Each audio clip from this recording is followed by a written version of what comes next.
বাংলাবাংলানিউজ.com এর সপ্তম বর্ষ পদার্পণ উপলক্ষে আজকের এই সুন্দর আয়োজনে আমাদের মাঝে উপস্থিত আছেন অতিথি হিসাবে আমাদের একজন পরম শ্রদ্ধেয় একজন আপনজন professor doctor major Nazmul Hasan Kalimullah BNCC মহোদয়, উপদেষ্টা মণ্ডলী সভাপতি বাংলাবাংলানিউজ.com এর।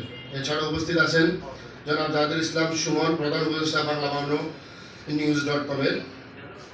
এছাড়া আরও অতিথি হিসেবে উপস্থিত আছেন মোহাম্মদ শওকত কামাল, জনাব আলহাজ সুলতানুল Azam Khan apple, M A তমিউদ্দিন Bhuiyan Selim সহ অন্যান্য সবাইকে আজকের অনুষ্ঠানে উপস্থিত হয়ে অনুষ্ঠানকে সফলতম করার জন্য ধন্যবাদ, শুভেচ্ছা এবং সালাম।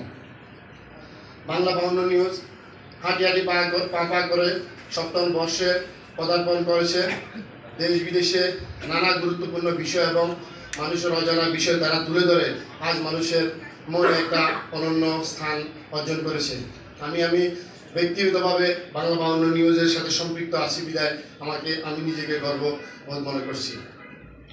আজকে যার কথা আজ না বললে নয়, আমাদের বাংলা বাংলা নিউজের সম্পাদক, তিনি তার অক্লান্ত পরিশ্রম এবং মেধা দিয়ে তিনি আজকে প্রতিষ্ঠান থেকে দাঁড় করেছেন। পাশাপাশি বার্তা সম্পাদক সুজন ভাইও অত্যন্ত মেধা এবং পরিশ্রম দিয়ে তারা এই প্রতিষ্ঠানটাকে দাঁড় করেছেন। আর জনের কথা না বললে নয়, ইএম আকাশ সাহেব, উনি তার মিডিয়ার যে তার অভিজ্ঞতা দিয়ে তিনি বাংলা বাংলা নিউজ প্রতিষ্ঠা এবং কি এগিয়ে নেওয়ার ক্ষেত্রে গুরুত্বপূর্ণ ভূমিকা অর্জন করেছেন।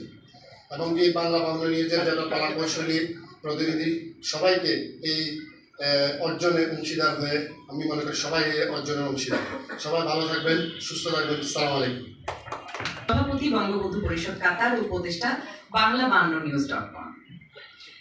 এবার আমি মঞ্চে আমন্ত্রণ জানাতে চাই বিশিষ্ট ব্যবসায়ী, রাজনৈতিক ব্যক্তিত্ব ও সমাজসেবক জনাব এম তমিজউদ্দিন ভূঁইয়া সেলিমকে তার মূল্যবান বক্তব্যের জন্য।